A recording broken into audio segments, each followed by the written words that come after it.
Assalamualaikum warahmatullahi wabarakatuh. Jumpa kembali bersama saya Joko di Wesprogo Channel.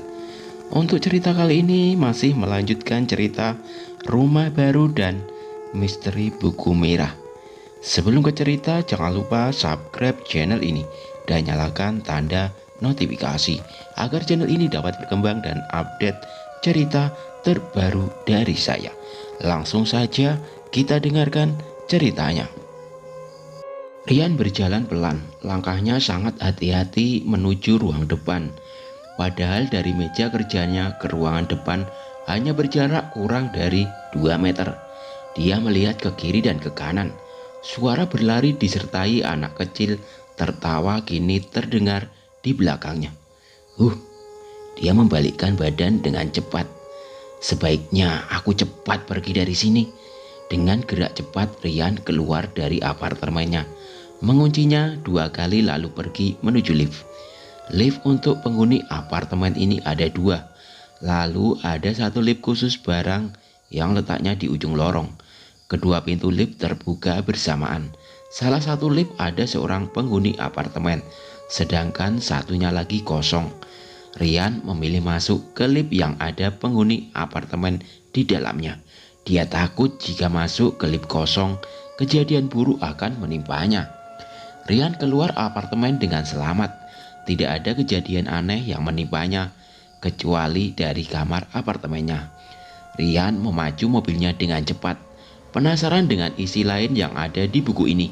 Dia berharap di buku merah itu akan menemukan cara mengusir sosok-sosok pengganggu. Walau baru terjadi kemarin, dia ingin menyelesaikan ini dengan cepat dan kembali kehidupan yang normal dan bahagia bersama istrinya. Namun dia juga khawatir kepada Bi Surti, takut hal aneh menimpa padanya. Sementara itu Bi Surti sudah menyelesaikan pekerjaan rumah, beristirahat sejenak. Dia menyalakan televisi di ruangan utama. Acara yang dicari adalah acara gosip. Habis kerja, enaknya nonton gosip sambil nunggu cucian kering. Tertawa girang sambil mencari channel televisi yang menayangkan acara gosip. Bi, terdengar suara dari dalam rumah memanggil Bi Surti. Bi Surti yang baru saja menonton beranjak dari sofa. Dia berjalan ke arah pintu. Iya Bu, sebentar. Mengira Dian sudah pulang, tapi saat sampai pintu dia malah terdiam. Suaranya dari dalam ya. Bi Surti kebingungan. Sini Bi, di atas. Suaranya sangat mirip dengan suara Dian. Bi Surti nampak takut, tapi waktu masih pagi membuat keberaniannya muncul. Dia mendekati tangga lalu melihat ke atas. Siapa? Melihat wanita berpakaian seperti zaman Belanda, wanita itu lalu menjatuhkan dirinya ke bawah. Bi Surti teriak histeris saat melihatnya jatuh tergeletak di lantai. Lalu Bi Surti jatuh pingsan. Rian sudah sampai ke kantornya, langsung menuju meja tempat ia bekerja. Pertama dia menyalakan laptopnya, lalu mengecek email. Tidak ada email penting dari klien maupun email project dari perusahaannya. Karena tidak ada penting, dia membuka buku merah yang dia bawa. Dia membuka halaman satu persatu dengan cepat, membacanya namun tidak menemukan hal-hal yang berkaitan dengan pengusiran makhluk halus. Isi buku ini hanya cerita saja. Membukanya sampai ke halaman terakhir. Aku harap kalian menemukan tempat baru yang lebih aman dan damai. Tulisannya pada akhir buku. Ini tidak membantu. Menggelengkan kepalanya, tiba-tiba ada yang menepuk pundaknya. Rian sangat terkejut. Dia hampir melompat dari kursinya. Hei, tenang, ini saya, Harry. Kenapa sih? Yang menepuk pundaknya adalah Harry. Kang, maksud saya Harry. Menghirup napas dalam-dalam. Saya lagi bingung, keluhnya. Harry tidak sengaja melihat buku merah di meja Rian. Itu buku apa? Tanyanya penasaran. Ini mencoba menyembunyikannya. Tapi Rian berpikir mungkin saja Harry bisa membantu. Ini di buku ini ada cerita dari pemilik rumah sebelumnya. Cerpen? Bukan cerita kayak gitu. Coba lihat sendiri deh.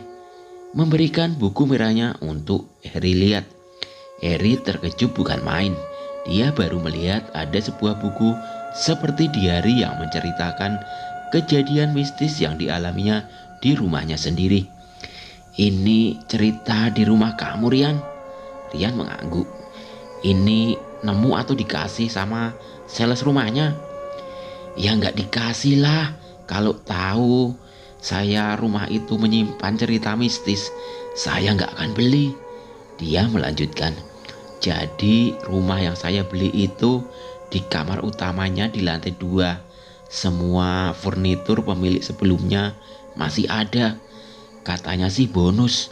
Pas saya cek, salah satunya keluar buku merah ini. Sales rumah udah tahu. Saya nggak kasih tahu sih. Saya juga awalnya mengira cerita di buku ini cuma karangan. Ternyata benar, saya mengalami sendiri kemarin malam waktu syukuran. Rian membeberkan ceritanya. Harry tidak tahu harus berkata apa. Cerita-cerita di buku itu juga banyak. Dia takut kalau semua terjadi pada Rian. Mana rumah udah dibeli lagi ya? Harry berpikir untuk mencari solusinya. Gini aja, kamu tinggal dulu di sana. Nanti saya akan tanyakan ke salesnya. Saya jadi nggak enak gini.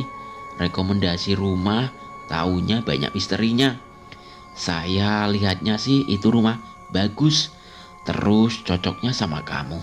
Harry merasa bersalah. Enggak kok, santai aja. Mencoba meyakinkan Harry. Biar saya sendiri saja yang nanti saya tanyakan ke salesnya. Oh iya, sebentar lagi jam makan siang. Mau makan di luar?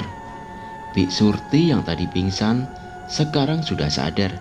Dia terbangun sedang duduk di sofa ruang utama.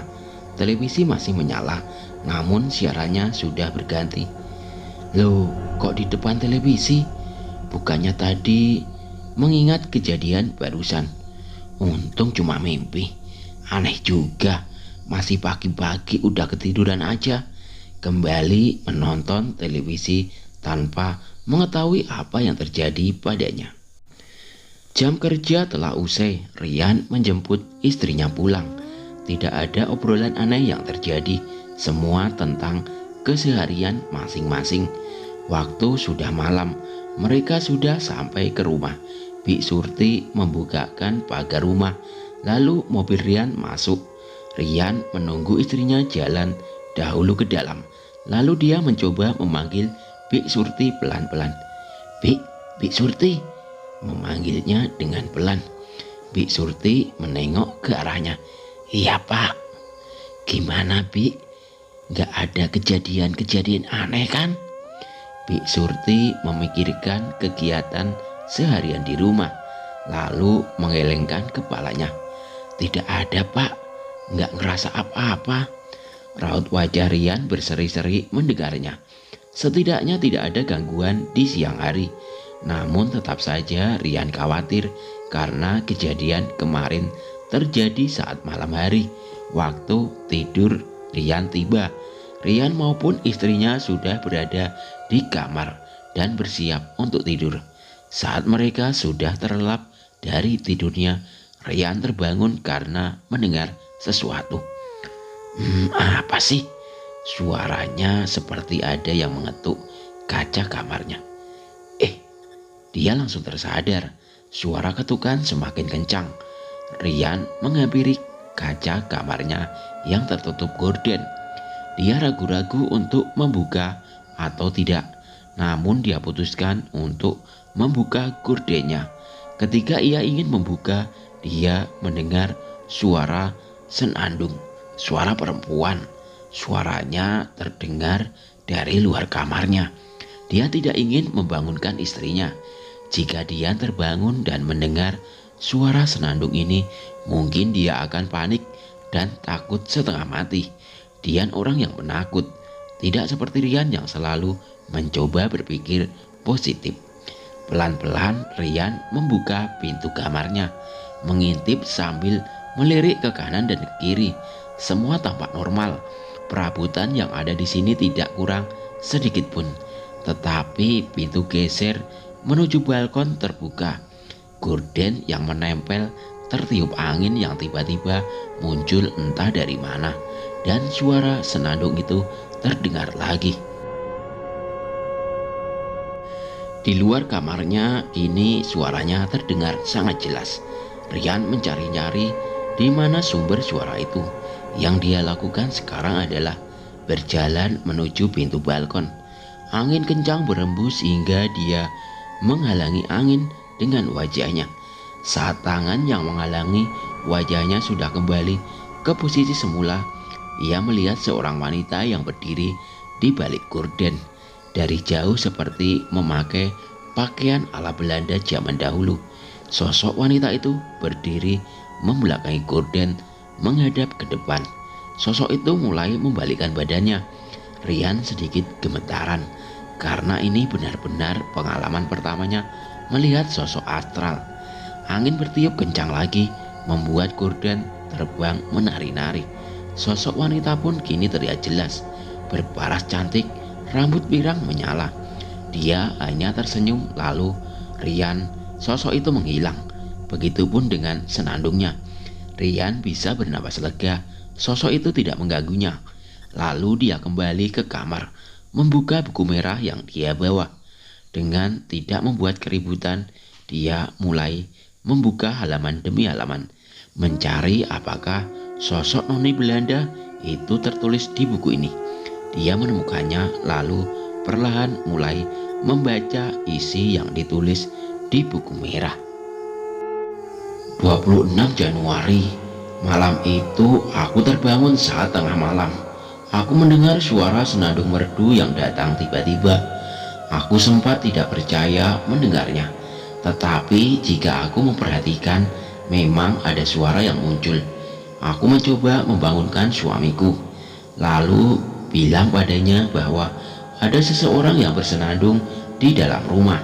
Namun dia malah memarahiku, lalu memintaku untuk tidur kembali. Aku menurut saja apa kata suamiku. Tetapi semakin aku mencoba tidur, suara senandung itu malah semakin keras. Karena penasaran, aku mencoba keluar kamar. Pintu geser menuju balkon terbuka. Ada seseorang berdiri di sana. Saat aku melihatnya lagi, sosok itu menghilang dan sudah pindah di belakangku. Aku menoleh sedikit. Sosok itu berparas cantik. Anehnya, aku tidak merasa takut pada sosok ini. Aku merasa hangat di dekatnya. Rian membaca lagi tambahan di bawahnya. Wanita dengan pakaian Belanda penjajahan bernama Harlot. Tanpa kusadari, kami bertemu di alam mimpi. Dia banyak bercerita, namun yang bisa aku ingat hanyalah saat dia memberitahu namanya. Rian membaca banyak tentang Harlot sebelum menutup buku merahnya. Akhirnya dia mengetahui bahwa sosok wanita berpakaian Belanda itu bernama Harlot. Sejenak dia berpikir, kenapa sosok Harlot bisa ada di rumah ini? Jika dilihat dari cara berpakaiannya, sudah jelas Harlot menyerupai wanita Belanda zaman penjajahan. Pemilik sebelumnya juga bercerita bahwa Harlot tidak mengganggu. Dia hanya suka bersenandung di balkon setiap malamnya. Jika beruntung, maka pemilik rumah dapat mendengar bahkan melihat wujudnya. Dia melihat wajah istrinya yang sedang tertidur. Muncul kekhawatiran jika Dian mengetahui hal ini. Rian takut Dian tidak mau tinggal di sini dan meninggalkan rumah yang dia beli dengan hasil kerja kerasnya. Apa furnitur peninggalan pemilik sebelumnya ini ada hubungannya dengan Charlotte? Pikir Rian. Beberapa hari kemudian, Rian masih saja mendengar senandung dari Harlot. Namun dia tidak menghampirinya sejak kejadian waktu itu. Kali ini dia lebih diam di kamar, menunggu suara senandung itu hilang dengan sendirinya. Bu Angel, sang penjual rumah, sangat sulit dia temui. Dia ingin menanyakan profil pemilik rumah sebelumnya yang dia tempati sekarang. Ada saja alasan yang dibuat oleh Bu Angel, tapi di malam itu Ryan berhasil mengajaknya untuk bertemu. Setelah mengantarkan istrinya ke rumah, Ryan langsung pergi menuju tempat pertemuan Bu Angel. Dia memberitahu istrinya bahwa ada pertemuan dengan klien malam ini. Ryan memacu mobilnya cepat dan sampailah dia di suatu tempat rumah makan. Pertemuan itu dilakukan sambil makan malam tentunya.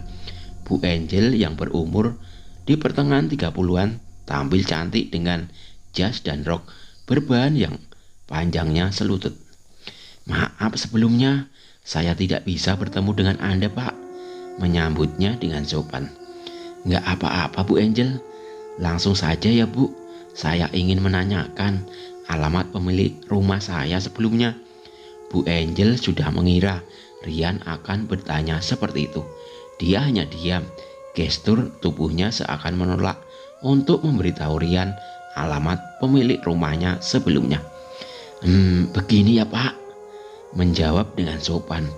"Untuk alamat pemilik rumah, saya tidak bisa memberitahunya." Matanya melihat ke kiri dan ke kanan, tidak berani menatap Ryan secara langsung. "Kenapa Bu? Saya cuma ingin berkunjung saja, sekalian ingin berterima kasih secara langsung kepada pemilik sebelumnya karena sudah diberikan furnitur yang bagus." Mencari alasan agar Bu Angel mau memberikan alamat rumah pemilik sebelumnya padanya. Berbagai cara sudah Ryan lakukan. 1000 alasan sudah dia utarakan. Namun tetap saja Bu Angel tetap pada pendiriannya. Dia tidak ingin memberikan alamat rumah pemilik sebelumnya hingga akhirnya Ryan menceritakan kejadian di rumahnya. Mulai dari seorang yang menyerupai asisten rumah tangganya hingga suara senandung yang belakangan ini dia dengar. Lalu sosok wanita Belanda yang dia lihat di balkon rumahnya. Bu Angel masih terdiam. Minuman di depannya sudah berair karena menguap. Dari sikapnya yang seperti itu nampaknya Bu Angel tahu sejarah rumah itu yang sebenarnya. "Bu, apa Bu Angel tahu apa yang terjadi di rumah itu sebenarnya?" Bu Angel masih terdiam. Dia hanya memalingkan pandangannya. "Tolong Bu, ini menyangkut keselamatan keluarga saya." Ryan sedikit memaksa. Hari itu pemilik rumahnya sebelumnya, Bu Ratna, datang ke kantor. Bu Angel akhirnya membuka suaranya. Cerita Bu Angel dimulai. Hari itu hampir setahun yang lalu. Saat malam sangat tenang, telepon datang dari kantor. Ada seorang yang ingin sekali menjual rumahnya karena rumah Bu Angel lebih dekat dibanding sales lainnya. Maka dia datang ke kantornya. Kebetulan kantornya belum tutup. Ada divisi lain yang bekerja lembur. Bu Angel datang dengan setelan rapi namun santai. Dia menemui seseorang yang bernama Ratna. Mukanya sangat pucat, badannya kurus kering, tatapan matanya kosong. Namun saat bertemu, Ratna menunjukkan sikap yang agresif. Dia terus meminta untuk menjualkan rumahnya. Bu Angel meminta Bu Ratna untuk tenang. Agak sulit menenangkan seorang wanita di umur 40-an. Apalagi posisi Bu Angel lebih muda. Anehnya Bu Ratna tidak mau kembali ke rumahnya. Bu Angel semakin bingung. Setelah diberikan segelas air dan Bu Ratna sudah tenang, barulah Bu Angel kembali menanyakannya. Namun Bu Ratna tidak mau menceritakannya di sini. Dia malah meminta untuk menginap di rumah Bu Angel. Bu Angel tidak keberatan. Dia juga masih single, belum berumah tangga. Saat di rumahnya Bu Angel, Bu Ratna bercerita. Dia saat ini tinggal sendiri. Suaminya sedang berada di luar kota, sedangkan anaknya satu-satunya sudah tinggal jauh darinya. Mengenai rumahnya, dahulu rumah itu dia beli dari seorang janda tua yang tidak memiliki anak. Rumahnya masih sederhana, berlantai 1. Sebelum komplek perumahan dibangun, rumah itu sudah ada di sana. karena pemiliknya sudah sangat tua. Maka saat pembebasan lahan rumah itu dibiarkan begitu saja. Bu Ratna juga membelinya dengan harga murah walaupun berada dalam komplek mewah. Setahun setelah membeli, karena akhirnya dia dan suaminya berniat pindah ke sana. Rumah itu direnovasi, seluruh furnitur maupun perabotan yang ada saat membeli rumah itu dipindahkan semua. Keanehan terjadi, furnitur yang ada di dalam kamar utama sangat sulit dipindahkan dari luar rumah. Ada saja kendalanya. Mobil yang membawanya tidak bisa berjalan karena mesin mati atau tidak mau menyala, atau ban yang tiba-tiba pecah. Supir yang membawanya mendadak pingsan, hingga akhirnya furnitur bisa dipindahkan. Namun saat rumah selesai direnovasi, secara aneh furniturnya menata sendiri, sudah ada di kamar utama lantai 2. Awalnya Bu Ratna tidak menanggapinya dengan serius, hingga akhirnya banyak kejadian mistis, hingga puncaknya dia ingin segera pergi dari rumah itu. Maaf sebelumnya jika tidak memberitahu Bapak cerita ini.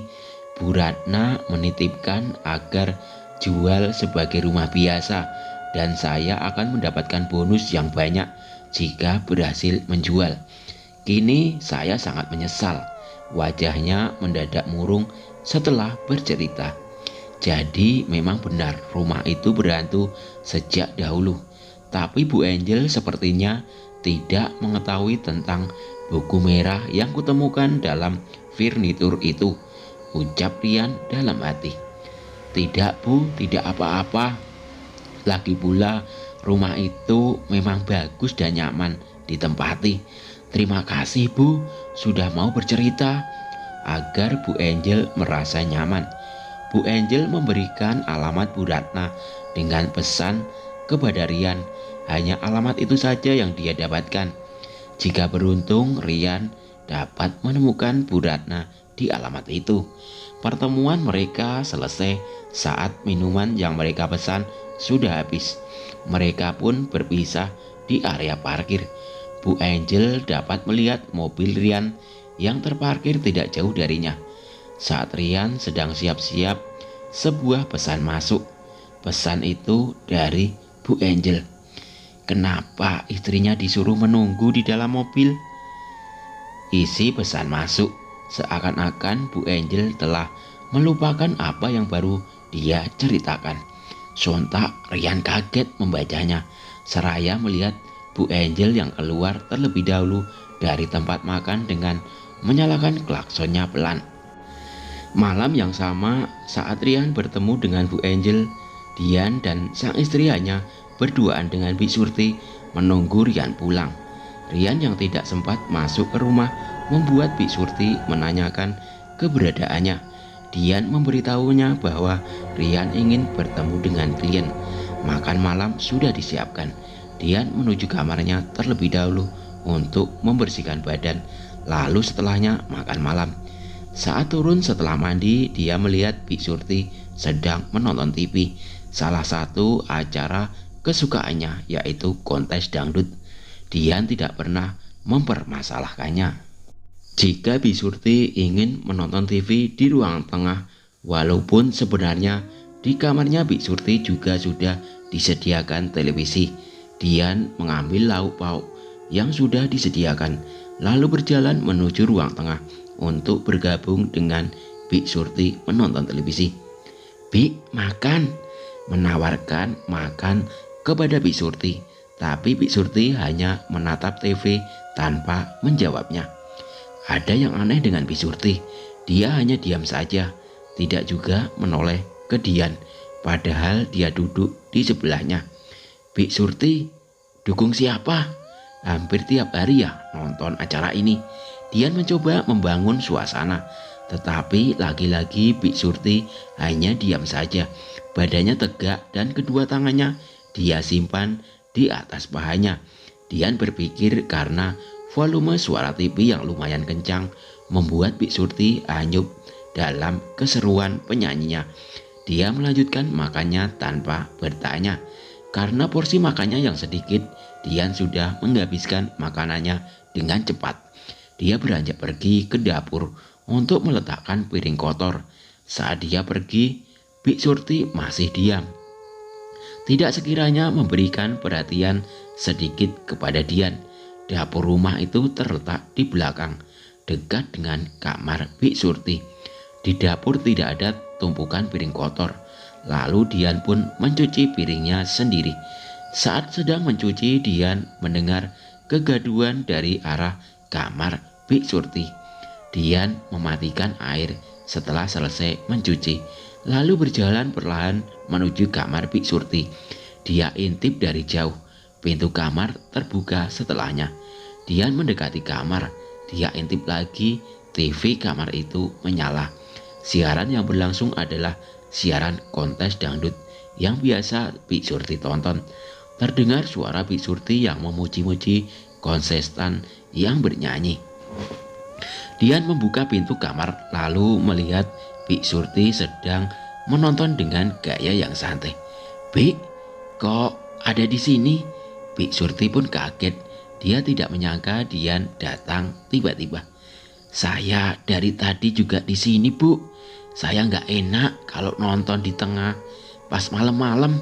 Kalau siang sih di tengah sambil bersih-bersih," jawabnya dengan polos. "Bukannya, Bi," sambil memainkan telunjuknya. Dian keluar dari kamar Bik Surti. Dia ingin melihat keadaan ruang tengah sekarang. Kalau Bik Surti berada di ruangan tengah, kosong, tidak ada orang, pikir Dian. Dia berjalan perlahan. Saat di ruang tengah sudah terlihat, dia mengintip dari jauh. TV masih menyala dan sosok Bik Surti masih di sana menonton TV. Dian kaget. Bagaimana mungkin Bik Surti bisa ada di dua tempat? Saat sedang terkejut seperti itu, dia merasa ada yang menepuk pundaknya. "Wah!" Dia berteriak kaget, menoleh ke belakang. Ternyata yang menepuknya Bik Surti. "Bik, ngagetin aja sih. Saya heran, muka ibu kayak kebingungan gitu. Ada apa, Bu?" Dian menunjuk ke arah ruangan tengah. Di sana ada sosok Bik Surti yang lainnya. "Hah? Itu siapa?" Memperhatikannya lebih dalam. "Kok bajunya sama kayak Bibi?" Bik Surti gemetaran. Tangannya merangkul erat di sela tangan Dian. Sosok yang ada di tengah ruangan berdiri, lalu menggerakkan kepalanya berputar melihat ke belakang dengan cepat. Sedangkan tubuhnya masih menghadap ke arah yang berbeda. Matanya melotot ke arah Dian dan Bik Surti. Mereka yang melihatnya langsung berlari menuju kamar Bik Surti dengan keadaan yang panik. Bik Surti mengunci pintu kamarnya. Lalu mereka berdua bersembunyi di balik selimut. Oke, sampai di sini dulu cerita dari saya. Nantikan kelanjutannya. Jangan lupa subscribe channel ini. Wassalamualaikum warahmatullahi wabarakatuh.